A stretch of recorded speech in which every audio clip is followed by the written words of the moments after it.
All right, shalom, shalom. We're the real Hebrew Israelites coming day in and day out to prophesy the downfall of Babylon the Great. First off and foremost, all praises, honor, and glory be unto Yahweh, Ba'ashem, Yahweh Shai. Double honors to the elder apostles, a great millstone, and salutations to the elect, wherever you may be. And I'm going to hop straight into it. Yahweh Ratazah isn't drawn out too long. Try to keep it under 15 minutes. But I was dwelling on something the brother Ratazawanya said about 2 weeks ago. And you have to listen to the, he was getting at basically was, you have to listen to the littlest details. You know, you got to listen to the littlest things. You know, it may seem small to you, but guess what? By you not obeying or listening to that small little thing, it could be a grave error. All right? A grave error. All right? Sometimes leading into death. All right? So you have to mind the small things. The small things count, all right? Because if you can't handle the small things or listen to the small things, how can you listen to the things that's of weightier matters, basically, you know? So I'm just hop straight into it. Now, I believe this is 1 Kings 13 and starting with 21. And he cried unto the man of Yahweh that came to Judah, saying, now listen, when you go into this is really dealing with two prophets, man. All right? Because the one prophet in verse 30 called him his brother, you know. This man was a prophet, all right? But this man of God, because he was a man of Yahweh, he didn't listen to one certain thing, and hey, the Lord fucked him up. Matter of fact, the Lord sent another prophet to test his ass, or tempt him, and instead of listening to the Lord, what the Lord told him to do, and I believe it was by an angel, he listened to the prophet. Even though, yeah, this is my brother, this is a man of God, but certain things you got to follow for what it's for, because this guy got killed, man. Because he didn't listen to that one thing that the Lord told him don't do. So let's jump into it.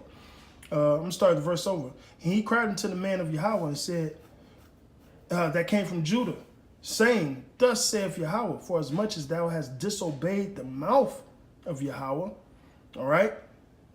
And it's crazy. Who's the mouthpiece of Yahweh? The prophets themselves, all right? And now listen, you have messengers too, as far as the angels. And I believe, if I'm not mistaken, matter of fact, hold on.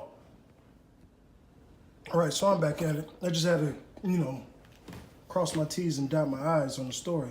So nonetheless, he was commanded by Yahweh not to go in, leave by the same way he came in. He shouldn't drink no water or eat no bread, right? That was the order that he got from Yahweh.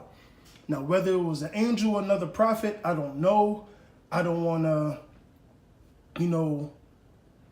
add to the story or not, but sometimes you do have to think out the box because we are the voice of the Lord. But nonetheless, he got an order from the right-hand side of Yahweh regardless. He was supposed to follow it, no matter what else. Even if another righteous prophet came and told him to do something else, you got to follow that first charge, okay?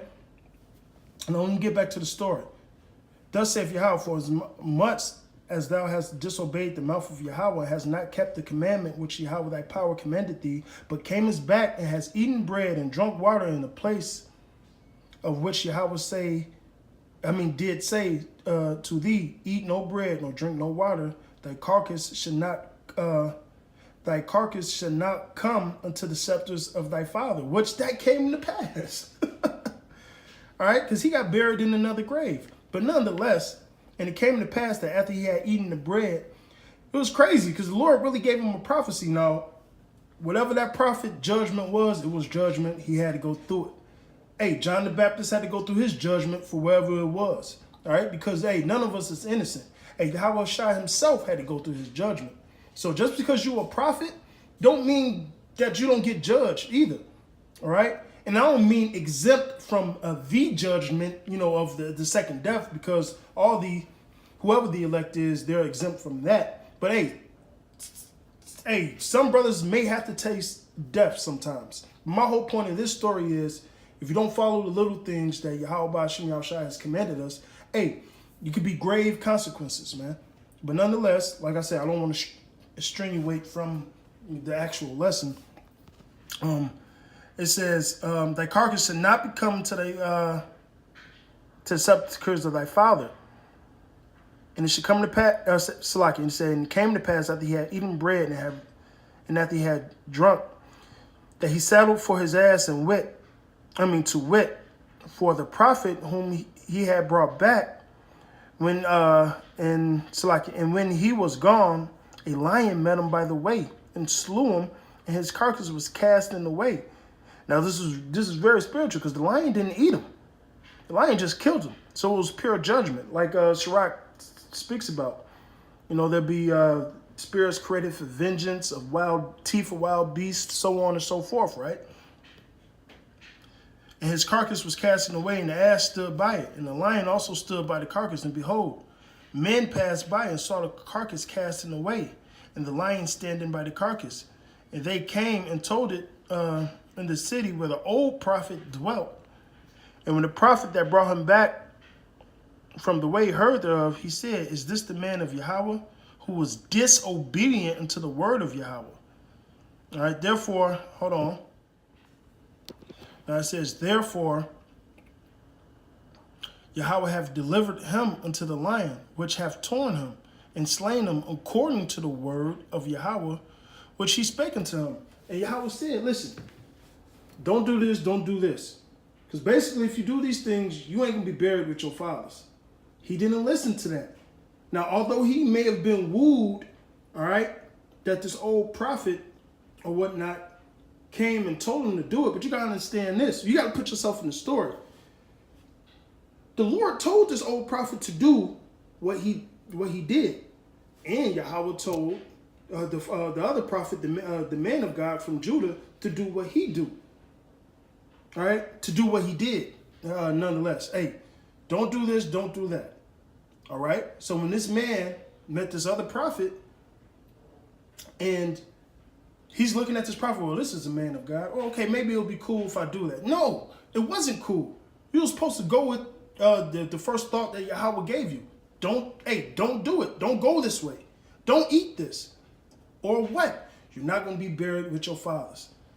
And since he didn't listen, the judgment came. He got slew by a lion that didn't even eat him. And guess what? The old prophet buried him. All right? Because when you read at verse 30, hey, the old prophet called him what? He said, my brother. All right? This man of God, and he buried him in his grave. And when that old prophet died, he got buried basically in the same scepter or next in the same grave as him. And which was very honorable, nonetheless. All right? But the whole point of the story, listen to the smallest things, man, or you could get fucked up. Okay? This is 1 Samuel 15:23, which everybody should know. For rebellion is the sin of witchcraft. All right? And now what are you supposed to do with a witch? You kill him. What happened to that man? Now, he rebelled against Yahweh, not like, oh shit, skip the Lord, war up the bam, or war up the bam. Well, he thought in his head that he was doing right. Well, this is a prophet. It should be cool. But ain't the case. So guess what? The Lord killed him for not listening. All right? And stubbornness is as an iniquity in idolatry. Whew. Don't be stubborn and proud, brothers. All right, I'm just saying that. There's plenty of examples of what not to be. All right, it says, because thou hast rejected the word of Yahweh, which this man did, he had also rejected thee from being king. Now, he was talking to Saul in this account. So listen, we don't want that to happen to us. So you gotta listen to the smallest things, even if it's a man over you. Tell you, hey, make sure you bring your camera. Bring your damn camera. You may need your camera. You may not think it's a big deal. Well, I ain't got the bread or whatever, or whatever the excuse may be. At the end of the day, follow those simple orders, man.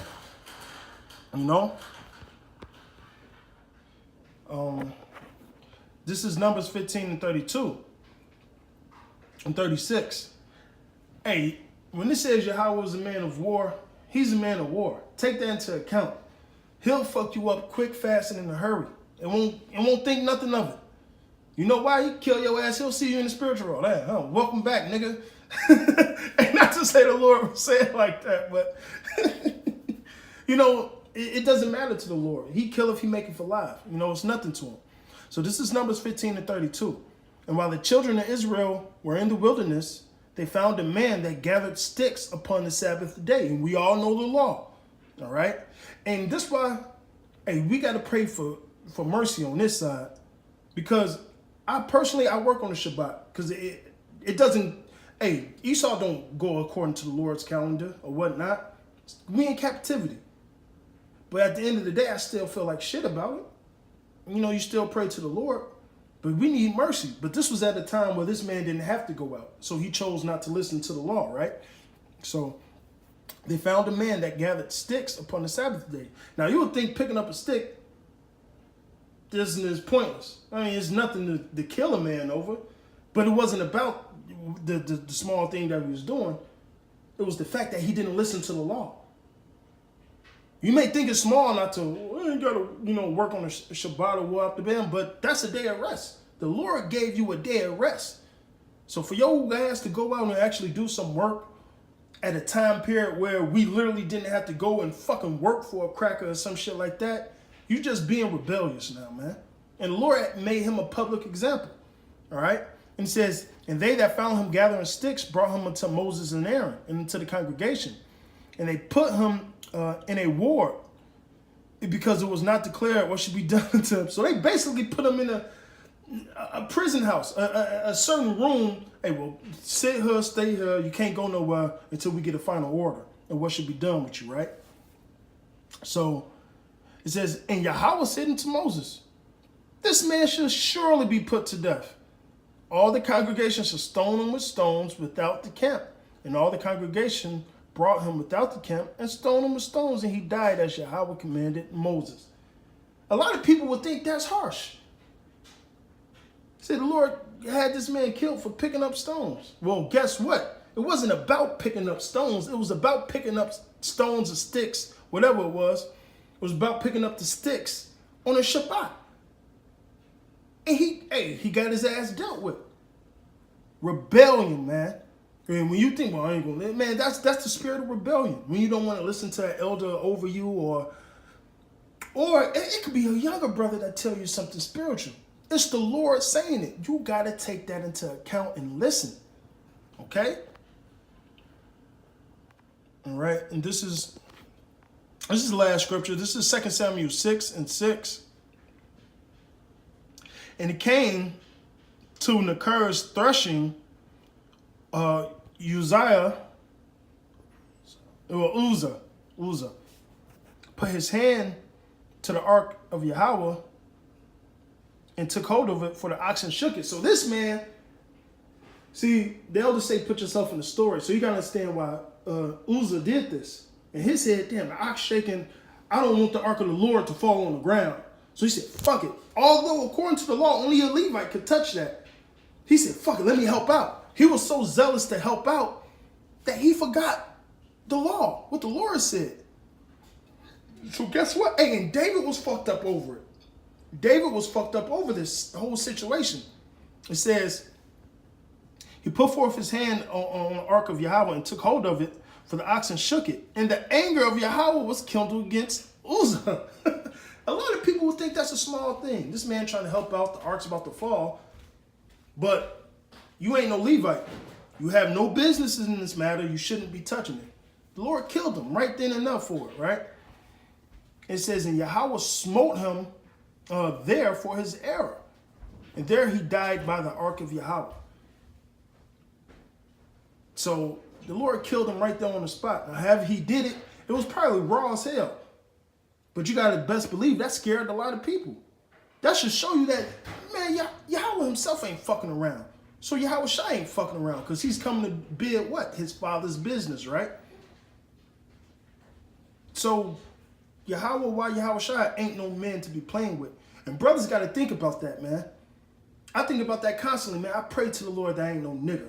I pray that I got a proper balance of how to, you know, be in the truth and operate in this world at the same time. Because, hey, either, yeah, you can get pulled into the wrong shit, man. You know? So nonetheless, back to the story, and it says, and David was displeased because Yahweh had made a breach upon Uzzah. And he called the name of that place Peruzzah unto this day. And now look what this did to David. And David was afraid of Yahweh that day and said, how should the ark of Yahweh come to me? So David, I'm a Judite. This man, clearly not a Levite, tried to help out, touch the ark of the covenant. Lord killed him for it. I'm King David, I'm the king, and I'm supposed to be bringing this home. How the hell is that going to happen if the Lord killed this man in that type of manner? That messed with David. It fucked him up. It messed with his head. So this is what he did. So David would not remove the ark of Yahweh unto him into the city of David, but David carried it aside. Now, I don't mean David actually carried it, all right? You know, you a king, you got servants. But David carried it aside to the house of, what was that? Obadiah, the Gadite, and, you know, he left it there. Hey, the Lord actually blessed that house when you go into that story, all right? But, hey, even him, you got to understand, he was afraid. Hey, the Ark of the Covenant is in my house. Do you know how afraid you're going to be? That's literally the presence of the Lord right there. Nigga, you better be on fucking point. But guess what? We should be that way now. Because the Lord see everything. He see all, man. All right? So make sure you're doing the right thing, man. And if you don't think you're doing the right thing, or you feel, oh, go get advice about it. Get some counsel on it, man. And then you go from there. And operate wisely. Okay? But like I said, the whole matter of this whole lesson, hey, not listening to the smallest things will kill you, man. All right? Hey, I pray this was edifying. All praises, honor, and glory be unto Yahweh, by Hashem, Yahweh Shai, double honors to the elder apostles of great millstone, salutations to the elect, wherever you may be. With that, shalom, abad, babal, death to you 2/3, and death to you false prophets.